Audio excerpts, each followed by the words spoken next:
Hi everybody, it is Tuesday, April the 1st, so happy April Fools. Yeah, sorry I haven't been on for a while. I did upload a tribute, an old tribute that I'd made to my dad, and funny enough, loads of views on that. And it's funny because it's not allowed any comments on there because it contains pictures of children, but the funny thing is the children that it contains is me, and I have no problem with that, but YouTube does that. It is weird because I saw some other videos recently and I saw children in them and they were not, the comments were not disabled, but anyway, who cares. It's nice to re-put that on. I put that tribute on my singing channel years ago, but because I used the song Dance With My Father with it had a copyright thing, but this time I used royalty free music and it was absolutely fine.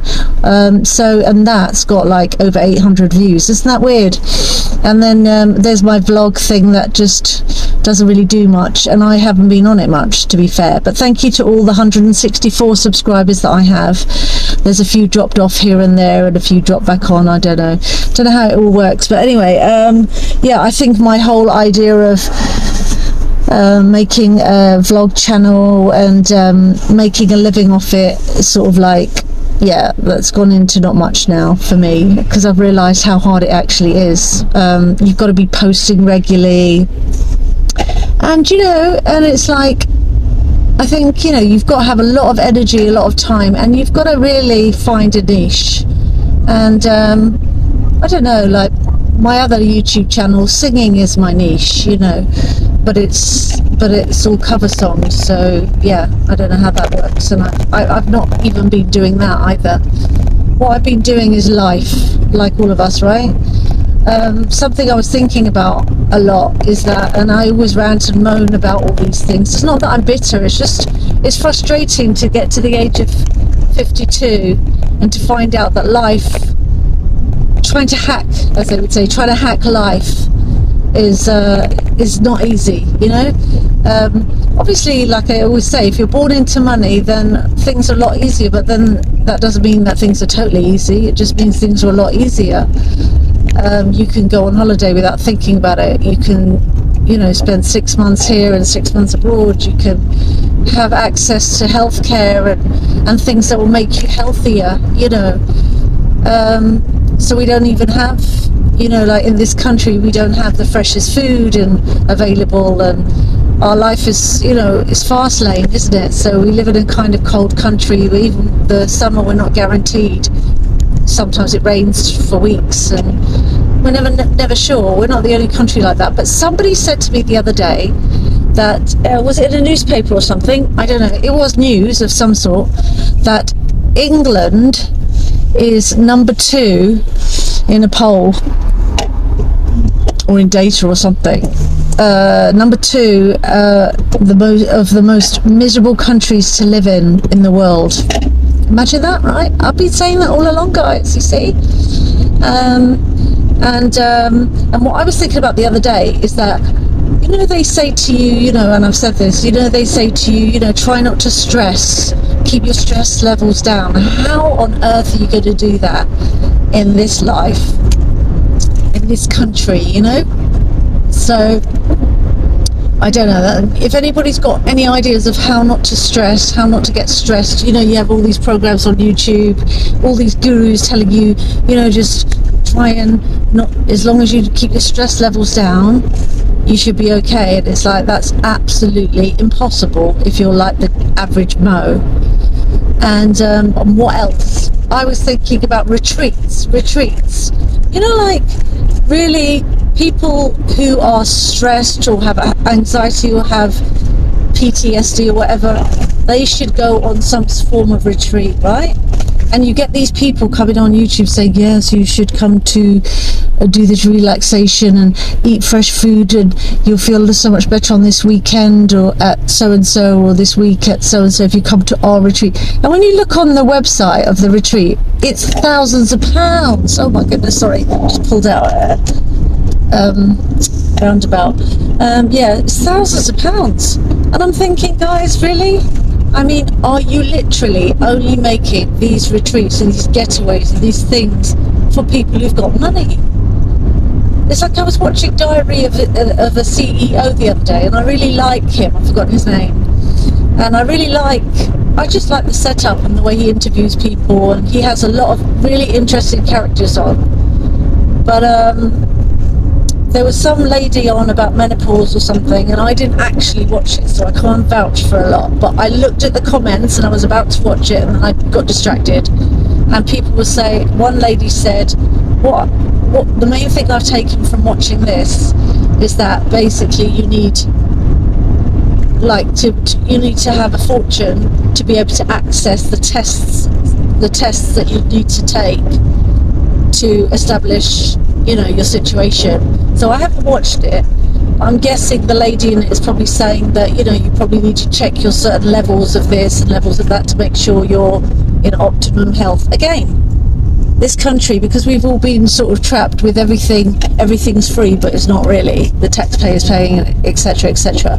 But even the taxpayers and even the people who are working really hard and stuff like that and not taking benefits and all that stuff, they even use the NHS healthcare system half the time, not always, and they don't get the greatest treatment. Like I said, yes. So, update on my health. Thank you for, was it Sunplug, who said, he hopes, to hear from my update that I'm okay. Thank you so much. What it is I actually went on that day, I went to the wrong hospital. I kept saying I was going to Guy's Hospital. I don't know why I had that in my head. It's because I'd taken my daughter to an appointment there. It was actually UCLH. And I got there, I almost got there late. Long story, don't even know. Well, I went to the wrong hospital. I went to Guy's Hospital that day. Then I had to go back to the train station, get another train to, I can't remember where. Started walking, then had to hail a taxi because I was going to miss my appointment, and I really didn't want to be hailing a taxi because I can't afford it. And it's like, so I did that. Got to the appointment. They did all these allergy tests because my osteoma thing that's in there, in my head, is in the nasal part of my head. So so it's in the nasal part of my head, and so they want to check my if I've got allergies and breathing and stuff like that. Anyway, they did make me another appointment for April or something, near the end of April, for a brain scan, sorry, not a brain scan, a nasal scan, a scan of my nasal passage, which will be covering that area. And to see, the doctor said, to see if the osteoma, which is a bony tumour, has grown. And if it has grown, and it's grown quite a bit, he said he'll drill it out. And if it hasn't grown, he said they'll monitor me, and every so often I'll be called in for scans to see if it's changing. Can you imagine, like, a life full of going in for scans? Yeah, some people can imagine that because that's exactly what they have happened to them. But I'm just saying, I really think that's another NHS thing, because if you have money talks, right? If you have money, you'd say, no, actually, just drill it out. In fact, the doctor will probably say to you before you even said anything, because he knows you've got money and you're seeing him privately, okay, we'll take it out, madam. But, they actually leave you. And that's another thing. I was talking about retreats. That's another thing. They always say, don't wait for these things to grow. Try and treat them early. How do you do that? You can't get an appointment, and even when you do get an appointment eventually, they always leave everything until you're dying on the floor, and your actual, like I said, your actual legs come off or your arms come off. That's when they'll treat you, and then they're excellent, because the NHS is very good for like road traffic accidents and literally emergency, like your limbs are falling off, they'll sort you out. But unless that's the case, you're just gonna, okay, so last week a week and a bit ago, I woke up one morning and it woke me up out of my sleep. The headache I've had migraines all my life, but it wasn't a normal one this time. I felt disorientated. I couldn't hardly see. I was slurring. I was like, there was something wrong. And I got up and I thought, okay, this is it. I'm brown bread, as the Cockneys would say. I thought I even started writing letters, goodbye letters, and making plans, and I just wasn't in a good place. I eventually went to the A&E, and I did stay in there about 10 hours. And to be fair on the doctor that finally saw me, it was at Watford General. He did kind of believe what I was saying, although he was looking at some old reports and saying, no, but you've been seen by a neurologist and they said, you know, you've had headaches and you should just continue on medication if needed. I said, no, you don't need to be looking at that particular thing. You need to be looking at their last brain scan I had and what they found. Anyway, got to the bottom of that, and then he eventually did arrange for me to have a scan, which I was really surprised about. But the scan was so quick. I went to the scanning room and came back. It was all very quick, and they said I didn't even have to take this out off, which shows they were doing the right area as far as I'm concerned, because what they did is give me a brain scan because I started to think I was having a bleed on the brain or something, or an aneurysm or something. And he came back later on when I finally got released. He's not a neurologist. I'm not sure what he was, but he said I haven't read the actual whole report, and because there's nobody here to read it, right? But I could just see the summary, and there's no immediate danger, there's no bleed on the brain or anything like that, so you're safe to go, kind of thing. But when I went in the scan, they didn't even look at the osteoma, because they told me to bend my chin into my chest during the scan, so they were only literally looking at the top part of my head. That's not the part where the osteoma is. The osteoma is here. So that's why UCLH have arranged for a nasal scan. Although my private scan, like I said, that I had in 2023, yes, I've been waiting since 2023 and this is still not sorted, and beyond probably. What did I just say? I've lost my train of thought. You're going to hear it, so I don't know where I was. You're going to hear it, and I can't rewind this. Anyway, let me just interject my own video to say, I was talking about my scan, wasn't I? Oh yeah. So they had my chin bent down. They only looked at the top. Yes, I was able to go eventually, and the scan at UCLH is going to be doing the nasal scan. Oh, and I said yes, mind you, the private scan in 2023, which was for the brain because of my headaches. I'd gone and had a private scan at the time. My mum gave me the money to have this scan, and that's when they discovered. But they must have taken the whole head area, because they are the ones who discovered the osteoma, which is a bony tumor that is usually benign. I guess it can be malignant, but it's usually benign. But the point is, sometimes those tumors, they sit on the eye socket and they press the eye down. They cause headaches. They do all sorts of things. So anyway, I just thought I'd catch you guys up. It's probably about my clock's not working in my car, so I'd say it's about 8:45 a.m. I'm a bit tired, I'll be honest. Life is tiring. I've just had to oh gosh, I don't even want to bore you guys, but within the last few weeks, I think it's been, we've had to sign on for universal credit.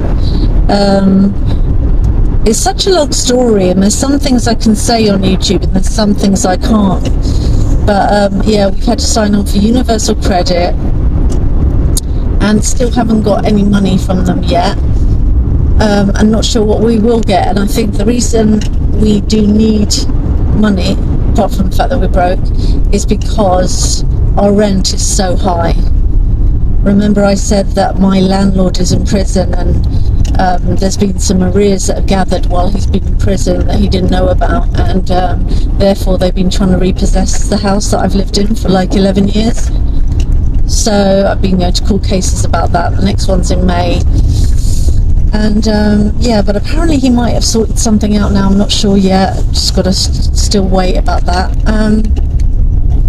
So yeah, we need universal credit to help, because even though we're working, I work part-time, it's just not enough with children and, you know, working and stuff like that, and it's just not enough.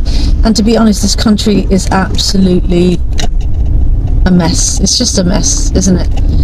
The cost of living is a joke, and that's why you've got to end up on things like universal credit, unless, you know, you've got a very, very good job. And to have got a really good job that pays serious money, you've got to have done really, really well a long time ago, or you've got to have a lucky break, you know what I mean? You've got to have done well in education. And if you grew up like me, then I hardly went to school, you know. I don't know if I should be admitting that online, but I hardly went to school because me and my sister, our lives were so turbulent, our upbringings were so turbulent, because of the fact that our parents were doing illegal things, and not only illegal, but just, yeah, it's just a mess, let's put it that way. And we were exposed to a lot, and because of that, we were kind of dragged up, not really brought up, not nurtured. And you know, I remember once when I was young, and I've said this many times, it's a bit of a sad old story, that I came home with my school photograph, and my mother always used to say that I was goofy, and I had these thick lips, and she cut my mouth out of the school photo, and she just put it there on the mat, if you call it a mantelpiece, like a fireplace thingy, shelf thing. Anyway, because it was a council flat and it wasn't really real, but anyway, on some shelf thing, she put my school photo with no mouth.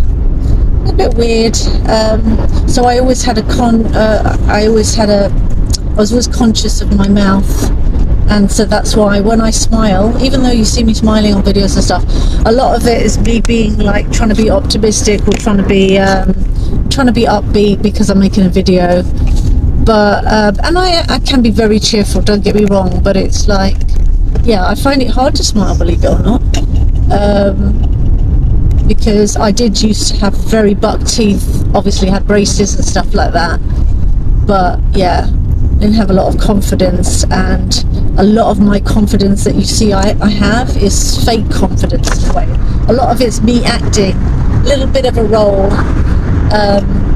you know, just to get by, because I think a lot of people do that anyway. It's not totally fake, but it's me not showing you that I'm falling apart at the seams half the time, and when I'm off camera and I'm not on this channel, I've got so many issues that are not for YouTube. They're not going to encourage anybody to like subscribe to my channel or to watch me or to listen to me. But you know what, like, in time, you never know, the reality might pay off. It probably won't, but you know, I've got to be optimistic. What I still would love is to just get out of this country, but again, money prevents me not only getting out of this country, but of financing my young people while I'm away, so that they're not falling apart when I'm away, if I'm not ever away, because then they could be okay. Money, throw some money at situations, and it's got this way of doing stuff, like making sure that everyone's happy and no one complains. It's not the be all and end all, but it just really helps. So right now I'm actually looking for a job, because I'm transitioning out of my part-time job. That's controversial. I'm so overwhelmed with my menopause, which I do want to talk a lot more about, because it's just made me feel like I'm dying at times. Yeah, I'm so overwhelmed by it. It's just yeah, things have been really hard, and so I started, because it's another, controversially, right, the job that I've been in for the last few years is you know, for a ministry, and so because it's Christian, it's it just became, I started to feel like a hypocrite working there, working for them. And also there's another situation that I'm not really explaining, that's why it's going to seem weird, that if I'm in the situation I'm in, I can't really hand on heart continue in a Christian ministry. They won't like it. So, and I understand it as well, I'm not saying that to say anything bad, I'm just saying, so because I understand it, I have to, I had to find something else really. So I told you guys, I started doing some, I was training to be a carer. And I'd be a very good carer, because I actually do care about people, especially elderly people. So I applied for this care job, and I went to do 2 days of training, and the rest was online modules and stuff. I was getting through it really well.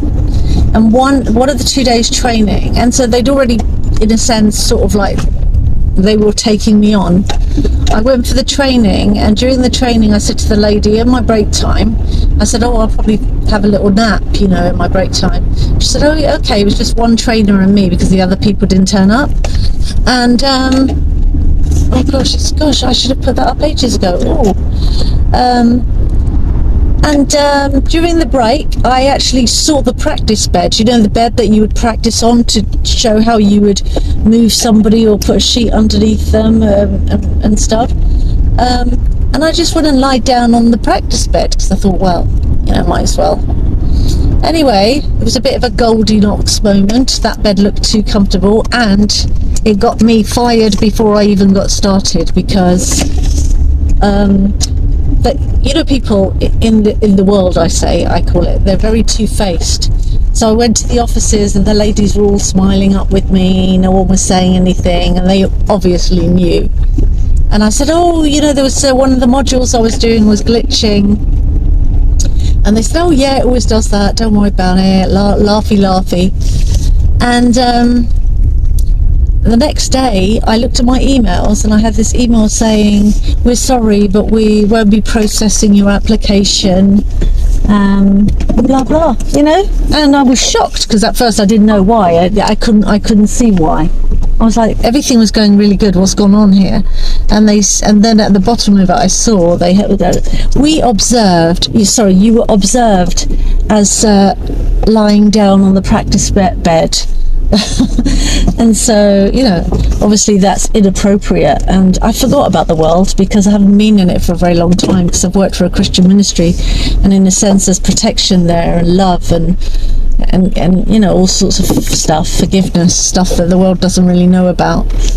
And also I get what they mean, in one sense. Obviously I suppose they see it as, well, they don't know me from Jack Adam, and if I'm going to be working with elderly people, and I'm going to be potentially seeing a bed and falling asleep on it at work. But the whole thing was, I was going to do the afternoon shift, which would have suited me great, and I was going to work from 4 something till 8 something, which would have been perfect, because I come alive at night, and it would have been after the school run and all that stuff.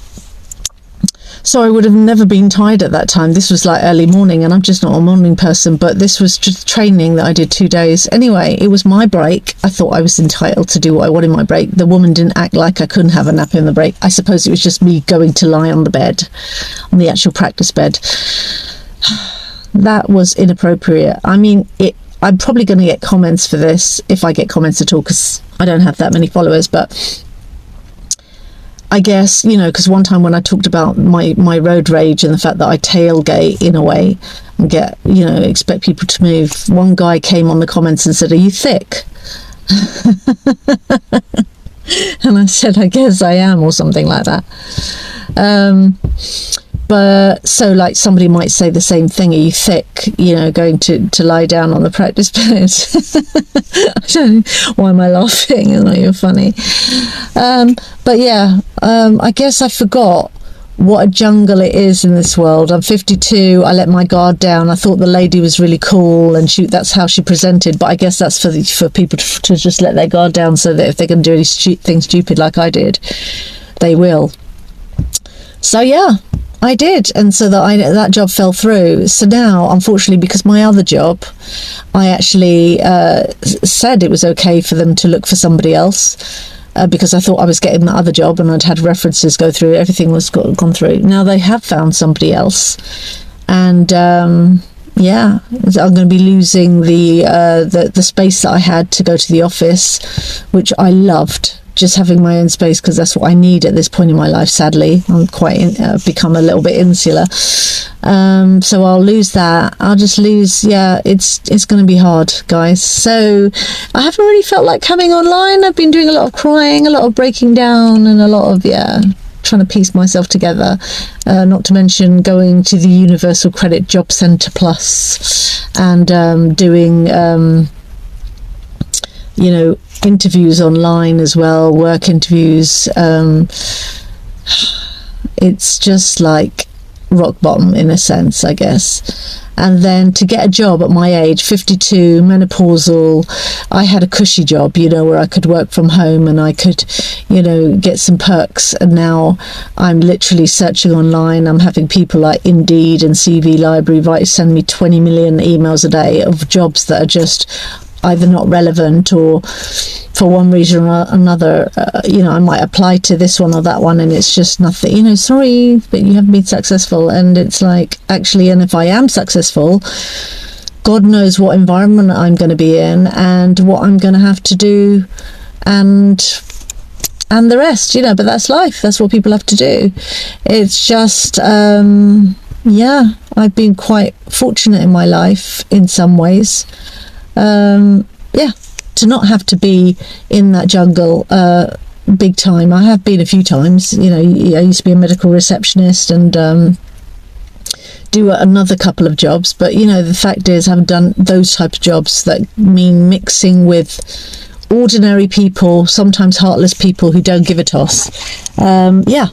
So guys, if you know of any remote jobs out there, I'm looking for a remote job, that'd be great. Online job, like those chat jobs where you help people on. I love one of those, or reception. In fact, I'd actually love to earn money on YouTube and be a vlogger, but do you know what, I realise that might just not happen. So guys, it's nice to see you.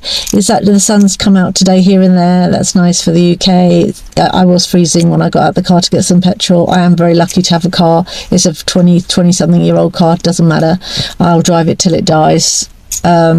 It's got all sorts of things wrong with it, but it still works, and I've been very fortunate to have a car, so I'm not even going to say anything about that. There's some people like my sister, she's always saying you're lucky to have a car because she has to be standing out there in this miserable economy and life at bus stops, and you know what that's like on buses. There's all sorts of dramas that go on there, and stuff like that. So guys, nice to see you. My battery's running out. I'll speak soon. Bye bye.